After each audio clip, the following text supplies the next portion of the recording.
Hey, welcome back to the channel, Data Financially Follow. On this installment, well, I guess one, it's not financial advice. Always go talk to your financial advisor. This is strictly for educational and for fun purposes. So I'm going to be going into 6 money ratios that can tell you if you're actually doing financially well. So we're here, we're doing what we're doing in this world, and we just kind of wander away in the dark, and we don't know if we're on the right path. I think that's where advisor really kind of hones in and can tell you what's happening on the inside, opposed to external factors that you are basing your life on. Going through life from point A to point B all the way to point Z is a lot better if you actually know what you're doing. But if we're not working with an advisor and we're kind of stumbling our way through the dark, going from point A all the way to point Z over here, here's some ratios that might make your life a little bit easier when you're stumbling. Maybe it gives you a little bit of a flashlight. But these simple benchmarks can give you a quick snapshot of your financial health. Think of it as a scorecard. Doesn't have to be perfect. But if you're off in one area, it might be a good time to go pop the hood and check the tank. Well, I guess pop the hood and check the oil would be a better analogy here, but I digress. Not a mechanic. So number 1, savings rates. Honestly, this might be one of the more important ones, but I mean, with 6 to go over, they're all equally important. How much of the income are you actually keeping? General framework, if it's under 10%, you're treading water. If you are making $100,000 and you're only saving $10,000 a year, there's a lot of room for improvement there. But if we're between 10 to 20%, then you can actually really start to see the powers of compounding really quickly take effect on that. And if you're over 20% on your savings, then you're doing real great work there. You're building real wealth, and you're going to see that amplify itself in your life. So when I say savings, this could be retirement account, brokerage accounts, or I would even say if you're putting extra principal payments into your mortgage, though, I mean, technically not savings, but builds towards equity. And then you can go that whole route of having the HELOC in place or taking out a second mortgage. But I digress. This is what we're going to focus on here. If you're saving 25% of $100,000, you're basically maxing out your 401k. And that's all going to be happening while you get a tax deduction for that going in. Then it's growing tax deferred, and it's putting you up for success in your retirement. Now, 25% on $100,000, great. That's $25,000, right? But let's just say it's someone who is making twice as much. What if we would go to 5% of 200,000? That person's only saving $10,000 a year. So you are already doing much better on your savings level than someone that's earning more but saving less. So percentages, they do add up. They do add up. Number 2, the housing ratio. I'm going to talk about general principles, and I'm going to talk about my own principles. Now, when we talk about housing, that would include like your rent, your mortgage, property taxes, insurance, and general guidelines. And this is what they kind of test for like the CFP and most financial planning professionals is to keep housing around 25 to 30% gross. And if you're going above 35 to 40, man, the noose around your neck gets real tight. Now, this is why I will say I'm going to differ from most people on this one, is because I like to use net. In my own personal life, I love to use net over gross. And the reason being is this. If I have $100,000 and half of that goes to taxes, both ordinary income tax, and then you're going to have your FICA, your FUTA, that's going to be Social Security, Medicare, unemployment. Half of that's already out the window. And if I'm saying 30% of gross, well, if I have $100,000, I'm going to take 30% of that. It gives me $30,000, right? And I already know half went to taxes. So now I'm left over here at 50%. Now 50,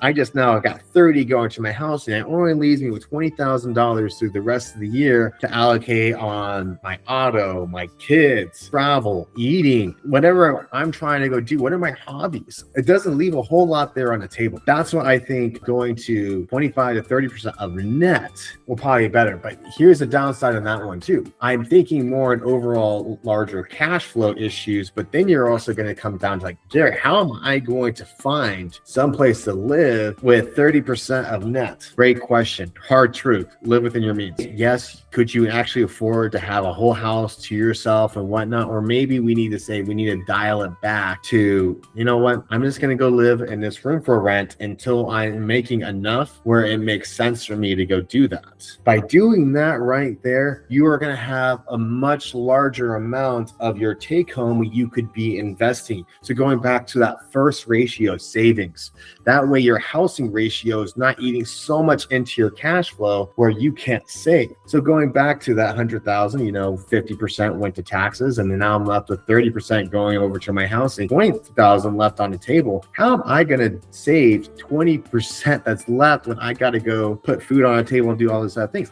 That savings ratio is not going to be there. So by going from gross to net of your income, granted, going to take a lot of strength and more courage to say, hey, I'm not going to go have that lifestyle creep, and I'm going to go save more, live within my means. But I think that's pretty important thing. Number 3, DTI, debt to income. If your debt to income ratio is, under 20%, good for you. 20 to 35, I'm pretty sure we can do better than this. And anything more than 35%, it tends to be very restrictive. And how we calculate this, we take our monthly debt payments and we divide it by our gross. Now, I just talked about gross and net in the housing one. I also like to use this in the same area right here, because net's what we live on. You might get that big old check, but by the time Uncle Sam has his hand in the till, very little is left over. So if we go off of gross, it might not work all that great. But going off net, I think gives you a more realistic guideline on where your actual financial health is at. Some of this debt that you're going to be calculating there is going to be credit cards, car loans, student loans, mortgage. The higher the number is, the less control you have. So you want to make your cash flow, get your DTI low. I didn't realize that was going to rhyme, but I love it. All right, number 4, emergency fund ratio. This is going to be how many months of expenses you have in cash or liquid savings. General rule of thumb, if you have 1 month or less, higher risk, red flag, mayday, mayday, mayday, because you're one accident away from, back to number 3, and then you're taking out more debt, which means lower savings. So it's pretty catastrophic how this one kind of builds up. So the 3 months, okay, you're doing all right. We got some stability. And then if you have, 6 months or more, you have a very strong cushion. But ultimately, if you are a dual income household or you have multiple jobs, whether or not you need 3 to 6 months, there's a whole conversation to have there. And if your income is variable or you're self-employed, maybe you want to be on the higher end of this. But for most people, having 3 months tends to be a nice little spot for them. This ratio isn't about growth. It's really about protection. And that way it keeps you falling back into debt, because debt is like quicksand. It will swallow you up quicker than you know what to do with it. All right, moving on along. So let's go talk about number 5, investment to net worth ratio. Essentially, this is not going to be all too terribly complicated, and net worth tends to give us a little bit of an idea of how well we think we're doing in life. So we're going to think about, cash sitting in a checking account, not really growing. Then you have your investments, which are going to be your growth assets. So healthy range, if you think about that ratio in between it, and if you're young in your life cycle, I'm talking about 20s, 30s, expect this to be very on the lower side. You're going to have, more cash than you're going to have with investments, because you haven't really built up your 401k just yet. But as you get older and you're going to put more money away into your investments, you're going to see that build up. If most of your net worth is sitting in cash long term, you're losing to inflation. Yes, cash is a position, but it should be all of our position? I would say 1, goals and objectives, 2, risk tolerance, and 3, time horizon are going to really dictate on what kind of cash position you should be looking at. But on the flip side, if you have everything invested, you have no liquidity, that's also a problem, because what if we go into a bear market and you need to tap into it? Now you're drawing down at a real bad time. It's about balance, but leaning to growth over time is how you really win. And then number 6, boom. Needs versus wants. How much of your spending is a need and versus how much of your spending is a want? What's a need? Well, I need a place to go lay my head down. I need food. I need insurance. I need these things to live, survive. Whereas thriving as a want, flexibility, lifestyle, I'm eating out, I'm traveling, I'm going to pay for the upgrade on, whatever I'm doing over here. So 50-60% needs, 20-30% wants, 20+% into savings. So it's a real simple pie. If we can break it up into those 3 different frameworks, one slice is going to be what we need to live on.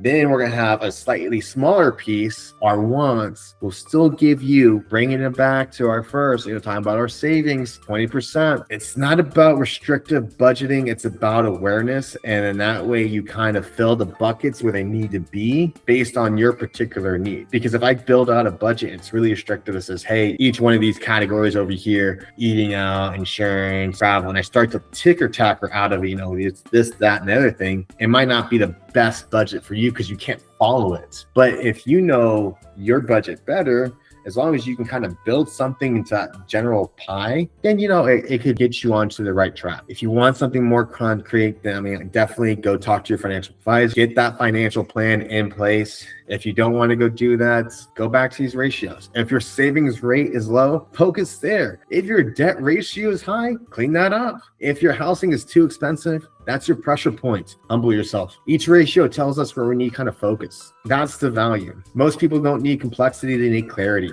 And sometimes having that hard truth or maybe having that hard conversation you're not ready. Yeah, you'll be surprised how many high income earners are living paycheck to paycheck. Watch this video again. Doesn't make sense. Reach out if you have questions, and we all start from somewhere. But you got to first take that hard look in the mirror. And if that's what's holding you back, then you know where to start. Either way, I hope this helped. I hope you stick around. I'll keep on breaking down real financial strategies in a way that makes sense. Please drop me a like, hit me a subscribe, and I look forward to talking to you guys some more. Thank you, and have a great day.